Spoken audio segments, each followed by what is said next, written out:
So right on the title of third unit that is field effect transistor. Okay. So in field effect transistor, first of all, we have to see what is the difference between BJT and JFET. BJT means bipolar junction transistor. I think you will be seeing two diagrams. That is figure number A is the BJT symbol and figure number 2 is the FET symbol. In field effect transistor, we will see the JFET and MOSFET. The MOSFET is the second unit, but first of all, we will see the JFET. Okay. So first of all, we will see what is the difference between FET and BJT. Already we have seen the bipolar junction transistor in that multi-stage amplifier and feedback amplifier. Okay. So in bipolar junction transistor, there are three terminals. Which are the three terminals? Collector, then base and emitter. Transistor having the three terminals: collector, base, emitter. The current flowing through this is the collector current IC, emitter current IE, and base current IB. Okay, so this is the symbol of BJT. Then in junction field effect transistor, you can see that FET. There are also three terminals. There is drain, gate, and source. Okay, the current flowing through this is the drain current ID. Voltage between gate and source is the VGS. Okay, so the basic difference is that first difference is that symbol करू शकता तुम्ही त्यानंतर काय करू शकता. It is a bipolar device. FET is the unipolar device. Transistor, you can say that the bipolar junction transistor, and FET is the field effect transistor. So transistor is the bipolar device, FET is the unipolar device. Can anybody tell why we call transistor as a bipolar device? Means BJT as a bipolar device and FET as a unipolar device. Can anybody tell me? There is a reason behind that. We are normally calling BJT as a bipolar device, FET as a unipolar device. This is the basic question. Anybody know why we are calling BJT as a bipolar device and FET as a unipolar device? Anybody?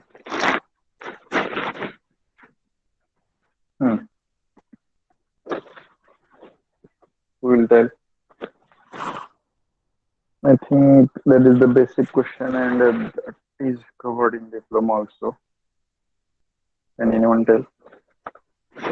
Smita? Yes, sir.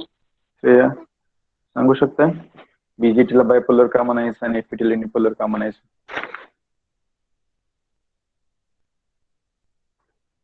Shreya Kulkarni? Yes, sir.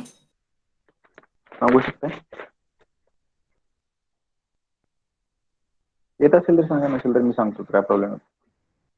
Basic question मी विचारले, असेल तर yes म्हणा, नसेल तर no म्हणा. No, sir. Audumbar Chavan. Yes, sir. Can you tell me why we are calling BJT as a bipolar device and unipolar device? No, sir. No. Okay. So I will tell. BJT having three terminals: collector, base, emitter. FET also having three terminals: drain, gate, and source. Okay. In BJT, the output current is the collector current, that is IC. In FET, output current is the drain current, that is ID. And in BJT, we have seen the basic equation. What is the basic equation? Emitter current I is equal to base current IB plus collector current IC. And for the ideal condition, we can say that emitter current, that is IE, should be nearly equal to collector current IC by neglecting the value of base current IB. Okay. So here, the basic difference between that BJT and FET is that BJT is called as bipolar device, FET is called as unipolar device, because in BJT, normally when the BJT and FET is there, in that the semiconductor devices are there, P-type semiconductor and N-type semiconductor is there. The P-type semiconductor is there. In P-type semiconductor, positive charge carriers are there, that is holes are there. And in N-type semiconductor is there, that time negative charge carriers are there. Negative charge carriers means electrons are there. Okay. So the current flowing through the transistor, or the current flowing through the FET, is due to the positive charge carriers and negative charge carriers. Okay.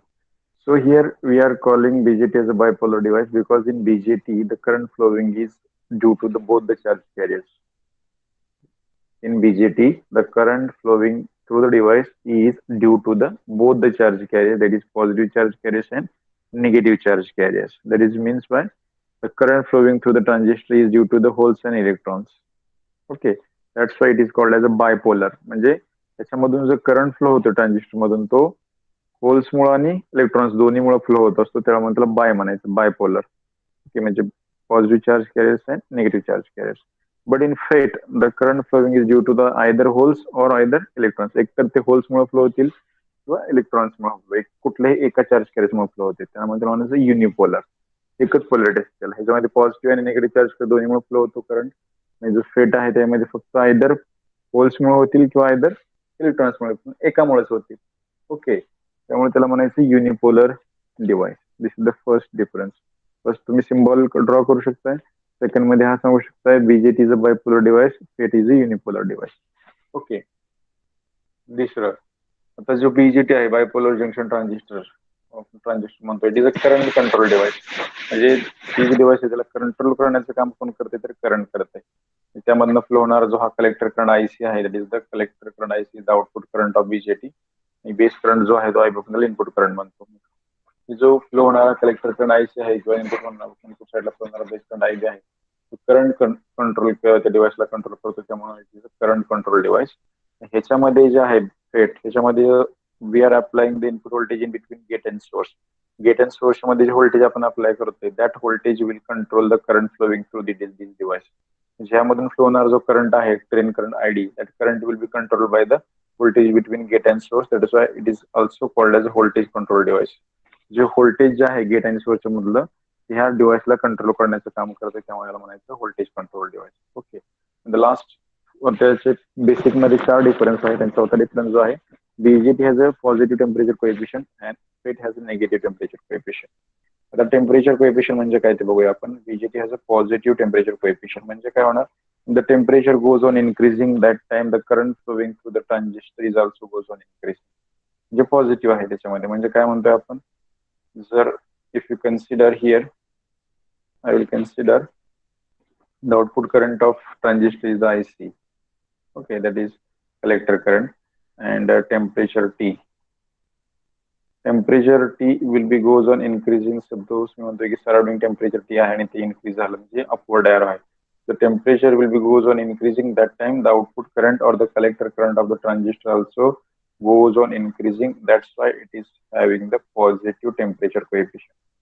म्हणजे temperature वाढलं की त्यामधून flow होणारा current वाढतोय.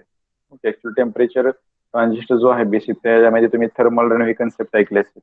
Thermal runaway in a transistor, what is mean by thermal runaway in transistor means what, if the surrounding temperature will be goes on increasing, that time the collector current or we can say that output current of the transistor will be goes on increasing. Increase होतं म्हणजे काय झालं, एक वाढलं तर दुसरं पण वाढते, म्हणून त्याला पॉझिटिव्ह म्हणायचं, आणि एक वाढलं दुसरं कमी झालं तर त्याला निगेटिव्ह म्हणायचं, निगेटिव्ह टेम्परेचर. ट्रान्झिस्टर मध्ये काय होते, जर टेम्परेचर वाढलं तर त्याचा करंट पण वाढतो. कुठला करंट वाढते, आउटपुट करंट वाढते.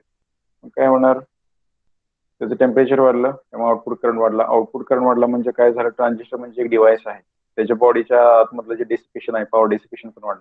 तो डिसिपेशन वाढणार म्हणजे हीट जास्त होणार, म्हणजे अजून त्याचं त्या टेम्परेचर जे आहे, बॉडी टेम्परेचर आहे त्या डिव्हाइसचं, अजून होणार. अजून टेम्परेचर वाढल्यामुळे काय होणार, अजून त्याचा आउटपुट करंट म्हणजे कलेक्टर करंट वाढणार. ही तुमची जी प्रोसेसर आहे, क्युम्युलेटिव्ह प्रोसेस आहे किंवा सायक्लिक प्रोसेस आहे. एक वेळ अशी येणार की त्याचं जे लिमिट आहे आउटपुट करंट वाढायचं. फॉर एक्झाम्पल, प्रत्येक डिव्हाइसला एक डेटा शीट असते. त्या data sheet it is mention that what is the maximum range, is the minimum range. Transistor जर सपोज मी इथे घेतला BC547, suppose I have taken the BC547, that is the NPN transistor. तो ज्यावेळेस मी select करतो त्यावेळेस त्याचं पण डेटा शीट असणार आहे. In that data sheet mention that its maximum range of current flowing to this transistor, minimum range of current flowing to this transistor. त्याने म्हटलं की सपोज या ट्रान्झिस्टर मधून सपोज 50 मिली एम्पियर किंवा 5 एम्पियर करंट फक्त flow होऊ शकतो maximum. Minimum तुम्ही 1 एम्पियर पण करा किंवा 0.1 एम्पियर पण फ्लो करू शकतो. दिस इज द मिनिमम रेंज आणि दिस इज द मॅक्झिमम. काय होणार, आपलं सराउंडिंग टेम्परेचर नॉर्मली किती आपण म्हणतोय, 27 डिग्री सेल्सिअस. ओके, मग 27 डिग्री सेल्सिअस टेम्परेचरला तुमचं नॉर्मली वर्क करतोय तो ट्रान्झिस्टर. सराउंडिंग टेम्परेचर वाढलं If the surrounding temperature will be goes on increasing, that time the collector current of the output current of that device will be goes on increase. काय होणार मी काय म्हटलं, त्याचं temperature increase झालं, temperature increase झालं की collector current increase झालं. ही process तुमची अशी सायक्लिक प्रोसेस आहे. ओके, पहिल्यांदा इनिशियल कंडिशनला काय म्हणतो मी, टेम्परेचर, त्याचं बॉडी टेम्परेचर इन्क्रीज झाले सराउंडिंग टेम्परेचर वाढल्यामुळे, टेम्परेचर इन्क्रीज झाले, त्याचा आउटपुट करंट इन्क्रीज झाला. आउटपुट करंट इन्क्रीज झाला म्हणजे काय, त्या डिव्हाइसमध्ये होणारा पॉवर डिसिपेशन इन्क्रीज होते, म्हणजे त्या डिव्हाइसच्या बॉडीचं टेम्परेचर वाढते. परत टेम्परेचर वाढलं की परत काय होणार, परत करंट होणार. This process will be cyclic process of the cumulative process.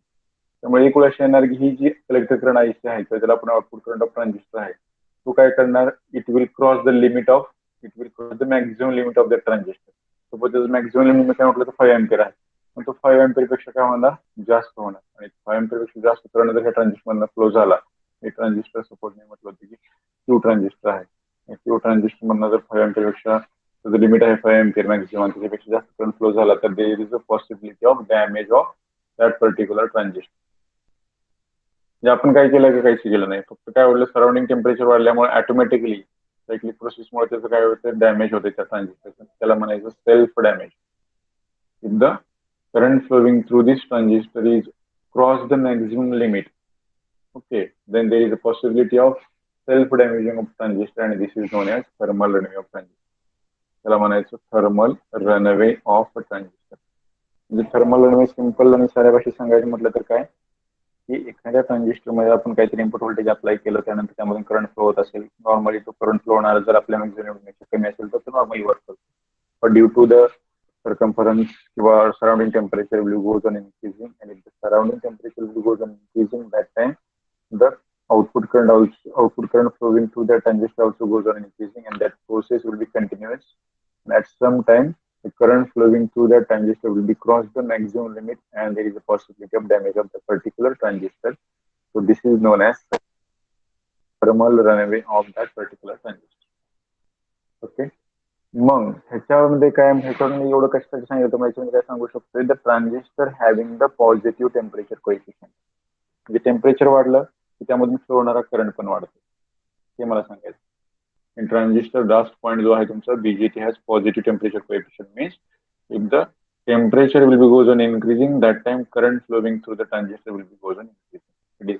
That's why it is also called as positive temperature coefficient. But if it is reverse, म्हणजे टेम्परेचर वाढलं तर त्यामधून फ्लो होणारा करंट डिक्रीज होते, म्हणून काय म्हणतो आपण, जेफेट और MOSFET, that is the type of फेट हॅज निगेटिव्ह टेम्परेचर कोएफिशियंट. जे फील्ड इफेक्ट ट्रान्झिस्टर जो आहे हा पण आहे, कुठला आहे तो, बायपोलर जंक्शन ट्रान्झिस्टर आहे, पण जो फील्ड इफेक्ट ट्रान्झिस्टर आहे in that negative temperature coefficient is, that means if the temperature will be goes on increasing, that time the current flowing through this transistor will be goes on decreasing. Okay, so this is the basic difference between BJT and FET.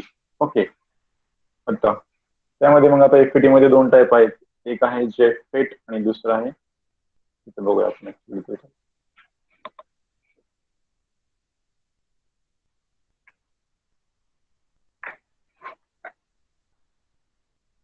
All of understood what is meant by positive temperature coefficient, what is meant by negative temperature coefficient? Okay. तर FET मध्ये परत दोन type आहेत. Field effect transistor is classified into two basic types. ते दोन type मध्ये divide होते. इथे जे आपण पहिला आता चॅप्टर जो बघणार आहे तो तुमचा आहे JFET, junction field effect transistor. आणि त्याच्यानंतर दुसरा चॅप्टर बघणार आहे आपण तो मॉसफेट बघणार आहोत.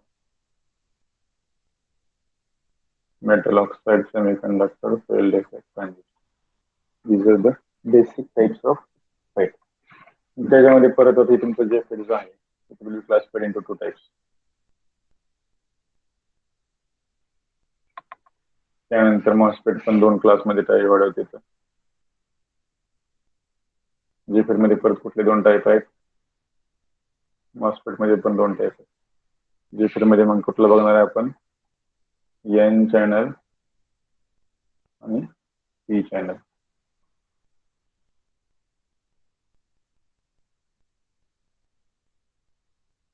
एन चॅनल आहे, पी चॅनल आहे, आणि मॉसफेट मध्ये एनहान्समेंट टाइप मॉसफेट. आणि दुसरा जो आहे second one is the depletion type MOSFET. Depletion type MOSFET काय चेंज झाले असतील तुम्हाला. ओके, मग हे असं क्लासिफिकेशन आहे. आपल्या ह्याच्यावरती एक चॅप्टर आहे जेफेट वरती आणि मॉस्फेट वरती एक चॅप्टर आहे. आपण आता फर्स्ट ऍक्च्युली हे कशाचे टाईप आहेत, फील्ड इफेक्ट ट्रान्झिस्टरचे दोन टाईप आहेत. एक आहे जंक्शन फील्ड इफेक्ट ट्रान्झिस्टर, दुसरा आहे metal oxide semiconductor field effect transistor. In this JFET, one chapter is there. On MOSFET, another one chapter is there. Okay, actually in previous syllabus that both the chapter are combined, but according to new syllabus, JFET and MOSFET are different. थोडं सोपे म्हणजे थोडेसे chapter आहेत, 4-5 chapter lecture मध्ये होतील, थोडेसे chapter आहेत. Okay, तो पहिल्यांदा आपण जेफेट बघणार आहोत, त्यानंतर मॉस्फेट. जेफेट मध्ये परत दोन टाईप आहेत, एन चॅनल जेफेट आणि पी चॅनल जेफेट. ओके, त्यामध्ये मग आता जो पहिला आपल्याला बघायचा आहे त्यामध्ये एन चॅनल जेफेट आपण बघूया. कुठला दिला बघा, सिम्बॉल आणि कन्स्ट्रक्शन बघा. ठीक आहे, symbol and construction of N channel आणि पी चॅनल जेफेट. ओके, हे एन चॅनल जेफेटचं आहे. त्याचं ड्रेन टर्मिनल आहे, गेट आहे, सोर्स आहे, त्याचा सिम्बॉल दिला आहे आणि construction of N channel JFET. त्यानंतर खाली आपण मला वाटतं symbol of P channel JFET आहे. ड्रेन, गेट, सोर्स, फक्त इथं करंट आउट गोईंग आहे, त्याच्यामध्ये इनकमिंग करंट आहे. त्याचं एन चॅनलचं कन्स्ट्रक्शन आहे, पी चॅनलचं कन्स्ट्रक्शन आहे. ते फक्त आपण हा क्वेश्चन बघूया, एन चॅनल आणि पी चॅनलचं जे कन्स्ट्रक्शन आहे. ओके, आता हे जे कन्स्ट्रक्शन दिसतंय, if you see at figure number B, construction of n channel JFET. Construction of n channel JFET. त्याच्यामध्ये काय दिसते बघा तुम्हाला आता, ही टोटल जो आहे एन चॅनल म्हटलं आपण त्याला, ऍक्च्युली तर दोन टाईप ऑफ सेमीकंडक्टर आहे. ही ह्या साईडला लेफ्ट साईडला एक पी टाईप सेमीकंडक्टर आहे आणि इथे एक पी टाईप सेमीकंडक्टर आहे. मधला जो आहे तो एन टाईप सेमीकंडक्टर आहे. ओके, मग in the structure of N channel JFET, ही स्ट्रक्चर जे आहे आपल्या ह्याच्यामध्ये कन्स्ट्रक्शन म्हणतोय आपण त्याला, त्यामध्ये काय highly doped P type semiconductor, जे तुमचे पी टाईप सेमीकंडक्टर आहेत, हा एक आणि हा एक highly doped P type semiconductor आहेत. ते काय केले, on the centre of N type semiconductor. Okay, जी एन टाईप सेमीकंडक्टर आहेत त्याच्या सेंटरला लेफ्ट साईडला आणि राईट साईडला डिपॉझिट केले. कुठले, हे जो पी टाईप सेमीकंडक्टर आहे आणि दुसरा हा पण पी टाईप सेमीकंडक्टर आहे. That two P type semiconductors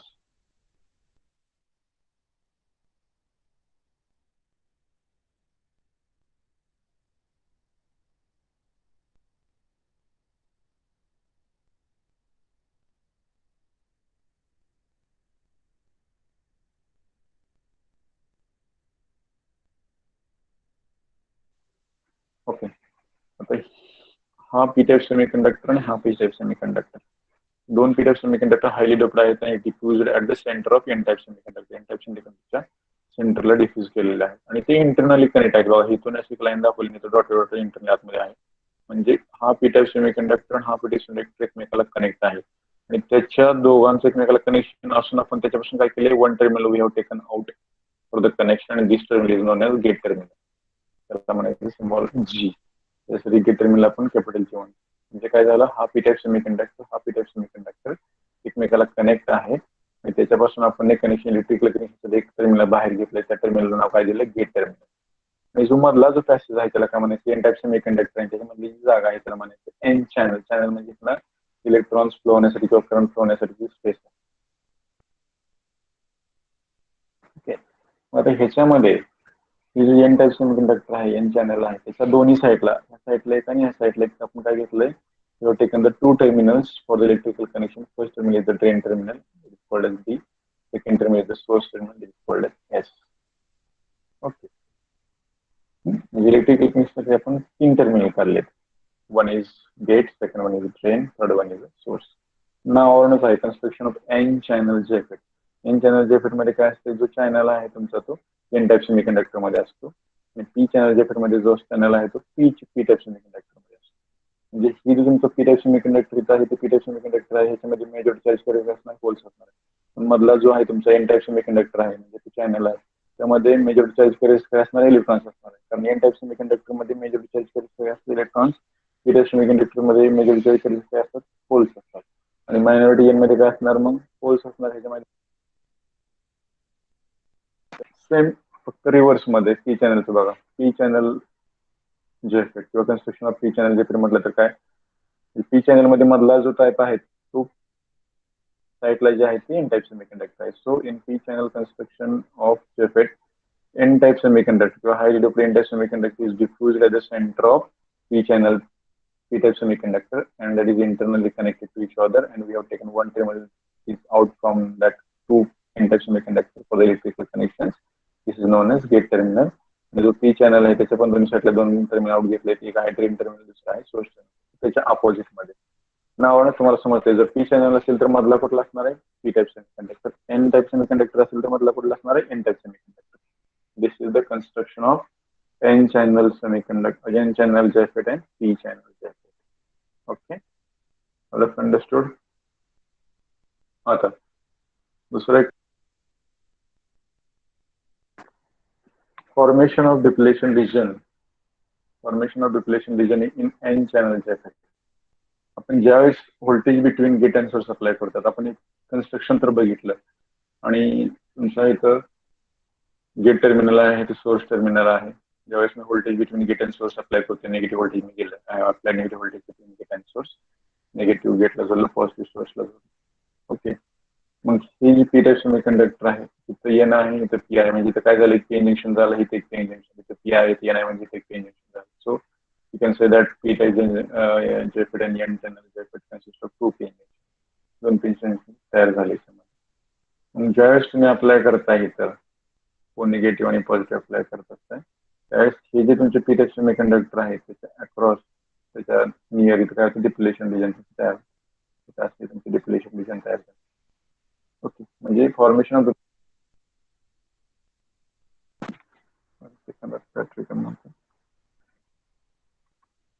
N-channel JFET, we have applied reverse voltage across the gate and source terminal with VGS. Okay, ज्यावेळेस तुम्ही रिव्हर्स व्होल्टेज अप्लाय करता across the P junction diode, आपण बघितले P junction diode characteristics, when we apply reverse voltage across the p junction diode, then that time the depletion region across the p junction diode will be goes on increasing.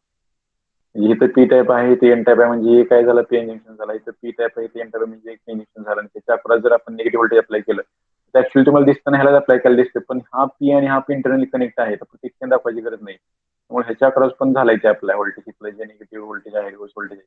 when we apply reverse voltage across the p junction diode, that time will be reverse voltage apply केल्यानंतर त्याची जे अक्रॉसची depletion region आहे will be goes on increase. Negative voltage apply केल्यामुळे त्याच्या अक्रॉसची जी depletion region असते ते काय होते, इन्क्रीज होते. जी डिप्लेशन रिजन तयार झाली होती, याची डॉक्टर दाखवलेली आहे.